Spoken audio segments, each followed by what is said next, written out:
सभी छोटे बड़े श्रोताओं को सुनीता भटनागर का प्यार भरा नमस्कार।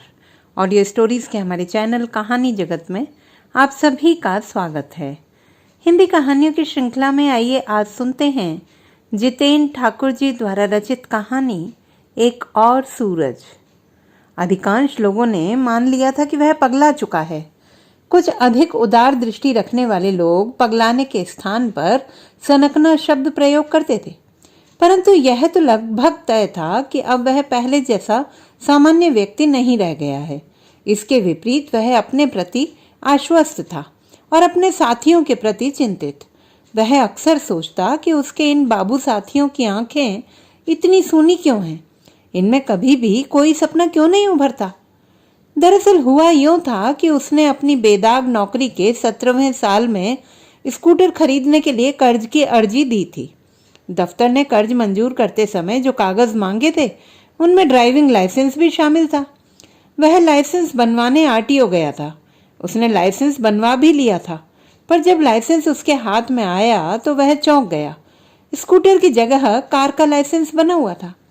दफ्तरी भाषा में तो यह महज एक क्लरिकल मिस्टेक थी। पेन की नेब स्कूटर पर टिकने की जगह कार पर टिक गई थी।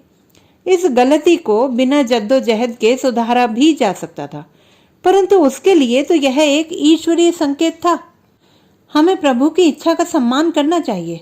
उसने पूरा प्रकरण साथियों को बतलाकर बात समाप्त कर दी थी। अबे चरखी के, ईसाई हो गया है क्या जो प्रभु की इच्छा गाई जा रहा है? चुप करके जा और लाइसेंस ठीक करवा ले, वरना कार तो दूर स्कूटर का भी लोन न मिलने का। मुंहफट करणवाल से रहा नहीं गया। मुझे अब स्कूटर का लोन नहीं चाहिए। उसकी घोषणा ने बाबू समुदाय के सपाट चेहरों को परेशान कर दिया था। तो क्या हवाई जहाज का लोन चाहिए? सभी हंस पड़े थे। नहीं, हवाई जहाज का नहीं, कार का लोन चाहिए। मैं अब कार खरीदूंगा, स्कूटर नहीं। उसने बिना विचलित हुए उत्तर दिया। कार? कौन सी, शेवरलेट या बयूक? एक बार फिर ठहाका फूट पड़ा था। कोई भी उसकी बात के प्रति गंभीर नहीं था। सब यही सोच रहे थे कि या तो वह मजाक कर रहा है या यह सब उसका दिमागी फतूर है। 2-4 घंटे ना सही, 2-4 दिन में ठीक हो जाएगा।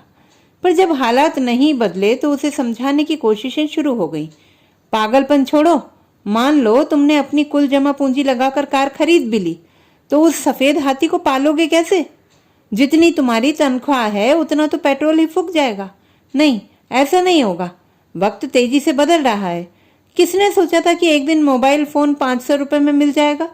बस इसी तरह एक दिन कार भी मिलेगी। उसका विश्वास नहीं दरका। ये तुम्हारा दीवानापन है। ऐसा दिन शायद हमारी जिंदगी में कभी नहीं आएगा। साथी ने लंबी सांस ली थी।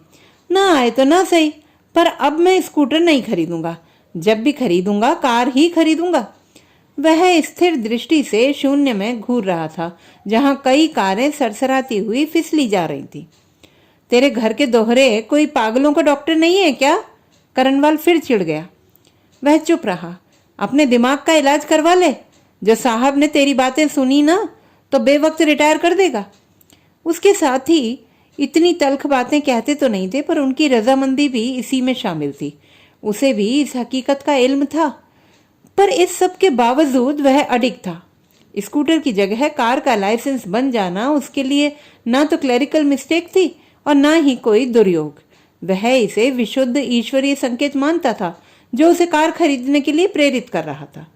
इसीलिए उसने एक मोटर ड्राइविंग स्कूल में दाखिला ले लिया था और सुबह सवेरे उठकर कार सीखने जाने भी लगा था। उसे विश्वास था कि हालात बदलने वाले हैं। उसने एक डायरी बनाई और उसमें कारों का विवरण दर्ज करने लगा। किस कार में क्या खूबी है, कितना माइलेज देती है, शोरूम का मूल दाम क्या है और इंश्योरेंस टैक्स वगैरह लगाकर सड़क तक आने में कितना रुपया और लगेगा, यह सब उसकी डायरी में दर्ज रहता। इसके साथ ही वह देखी गई कारों के नाम, रंग, मॉडल भी तारीखवार नोट करता गया। उसका मानना था कि इससे उसे एक ऐसी कार खरीदने में मदद मिलेगी जो शहर में सबसे अलग होगी, और तब लोग उसकी कार देखकर उसे दूर से ही पहचान लेंगे। कुछ इतवार उसने कार बाजार में भी गुजारे, पर वहां जल्दी ही लोग उससे कतराने लगे। दलाल उससे बात करने में समय की बर्बादी को समझ गए। किसी किसी ने तो खींच कर उसे झिड़क भी दिया। अंत में उसने कार बाजार का रास्ता ही छोड़ दिया। वैसे भी अब उसके लिए कार बाजार का आकर्षण समाप्त हो चुका था। वहां इकट्ठा सारी कारों का विवरण अब उसकी डायरी में दर्ज था। कभी कभी सड़क पर चलते चलते वह अचानक रुक जाता, जेब से सिगरेट की डिब्बी निकालता, सिगरेट सुलगाता और किनारे खड़ी किसी सुंदर कार से पीठ टिकाकर धुएं के गोले बनाने लगता। छुपी नजरों से लोगों के चेहरे टटोलता। यदि किसी चेहरे पर कार से टिकी उसकी भंगिमा का दबदबा उभरता तो उसका मन लहलहा उठता। उसकी ऐसी सनकाने वाली स्थिति से भला किसी को क्या ऐतराज हो सकता था, परंतु इसके बाद उसके बढ़ते जुनून ने कुछ मुश्किलें पैदा कर दी थी। जैसे पास से गुजरती किसी कार को रोककर वह पूछता, आपने यह जो सीट कवर लगाया है बहुत सुंदर है, कहाँ से खरीदा? या फिर रोक कर कहता, आपका हॉर्न बहुत म्यूजिकल है, मुझे भी अपनी गाड़ी में यही लगवाना है, कहाँ मिलेगा? बेवजह अचानक गाड़ी रुकवाए जाने पर कई बार प्रतिक्रिया अत्यंत विस्फोटक हो जाती, पर उस पर इसका कोई असर नहीं पड़ता। सिर झुकाए हुए चुपचाप वह आगे बढ़ जाता। गाड़ियों के प्रति उसका रुझान जितना बढ़ रहा था, जिस्म और पहनावे के प्रति उतना ही घट रहा था। कई सुबह तो उसकी आंखों में मैला भरा रहता, दाढ़ी बड़ी रहती और बालों में कंघी करना भी भूल जाता। मैले कफ कॉलर वाली कमीज हो, उधड़ी सिलाई वाला स्वेटर हो या बिना क्रीज की पैंट, उसे कोई अंतर नहीं पड़ता। कंधे पर लटकते झोले में डायरी, मफलर, टोपी, पानी की बोतल और टिफिन ठुसे रहते। कई कई बार तो घर से भरकर चला टिफिन शाम को भरा हुआ ही घर लौट आता। अलबत्ता उस दिन डायरी में किसी खास गाड़ी के टायर से लेकर वाइपर तक का सारा विवरण अंकित रहता। एक दिन तो हद ही हो गई।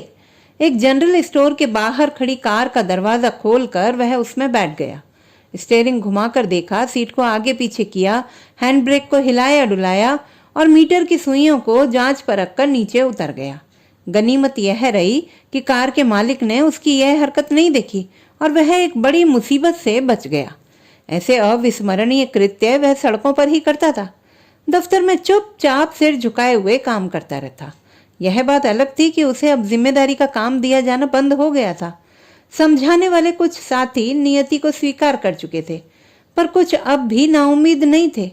हंसने वाले पहले भी हंसते थे और अब भी हंस रहे थे। कार लोन के लिए उसने जो दरख्वास्त दी थी पहले ही नामंजूर हो चुकी थी। प्रोविडेंट फंड से रुपया निकालने की अर्जी भी खारिज होने के बाद वह हताश हो गया। शाम को लोगों ने एक नया दृश्य देखा। वह दफ्तर की सीढ़ियों से उतरकर पोर्च में खड़ा हुआ और उंगलियों से चाबी फंसाने का उपक्रम करते हुए मुंह से कार स्टार्ट होने की ध्वनि निकालने लगा। फिर गियर बदलकर अदृश्य स्टीयरिंग को घुमाया और दफ्तर के अहाते से बाहर निकल गया। मुख्य सड़क पर आने से पहले हॉर्न देकर उसने राहगीरों को सचेत भी किया था। अब ये कौतुक प्रतिदिन देखने को मिलता। स्टीयरिंग घुमाते, हॉर्न बजाते दफ्तर में आने के बाद वह पार्किंग वाले टीन शेड में जाता, अदृश्य कार खड़ी करता, दरवाजा बंद करके उसे बाकायदा लॉक करता और फिर शालीनता से सिर झुकाए दफ्तर की बिल्डिंग में समा जाता। वह नहीं चाहता था कि उसके पास कार आने के बाद उसके व्यवहार में कुछ ऐसा लक्षित हो कि साथी उसे घमंडी समझ लें। यदि कोई कहता कि यार तुम्हारी कार हमें दिखाई नहीं देती, तो वह तमक कर उत्तर देता, आंख का इलाज करवाओ, दिखलाई दे जाएगी। कोई छेड़ता, कार का क्या हाल बना रखा है, साफ सफाई भी करते हो या नहीं, सर्विसिंग करवानी है यार, टाइम नहीं मिलता, वह निहायत चिंतित स्वर में कहता। फिर कभी स्वयं ही कहता, आज रास्ते में कुछ प्रॉब्लम कर रही थी, लगता है ट्यूनिंग करवानी पड़ेगी। ऐसे ही कारणों से उसके लिए पगला गया है जैसा विशेषण प्रयोग होने लगा था। अन्यथा उसके व्यवहार में अन्य कोई लक्षण ऐसा नहीं था कि उसे पागल करार दिया जाता। 31 दिसंबर की रात बेहद ठंडी थी। चारों तरफ घने कोहरे की परत जमी हुई थी। हाथ को हाथ सुझाई नहीं देता था। इसके बावजूद सड़कें आबाद थीं। गाड़ियों के पीछे गाड़ियां दौड़ी चली जा रही थीं। उसने भी अपनी अदृश्य कार सड़क पर निकाल दी। जब लाइट जलाने के बाद भी कुछ दिखलाई नहीं दिया तो उसने फॉग लाइट ऑन कर ली। अब कुछ कुछ दिखलाई देने लगा था। उसने गियर बदला, एक्सीलरेटर पर पैर का दबाव बढ़ाया, कार उड़ चली। कायदे से इंडिकेटर और डिपर देता हुआ वो बड़ी सड़क पर आ चुका था, पर जाने कैसे अचानक स्टीयरिंग बहक गया। कार लहरा कर सड़क के बीचों बीच आ गई और एक भयानक आवाज के साथ कोहरे की घनी चादर फट गई। अगली सुबह रंगीन फूलों के हजारों खुशनुमा गुलदस्तों से लदा हुआ सूरज उसके करीब से गुजरता हुआ शहर की तरफ बढ़ गया। तो दोस्तों, ये थी हमारी आज की कहानी। आपको कैसी लगी कमेंट बॉक्स में लिखना ना भूलें। चैनल को सब्सक्राइब करें, लाइक करें और मित्रों के साथ शेयर करें।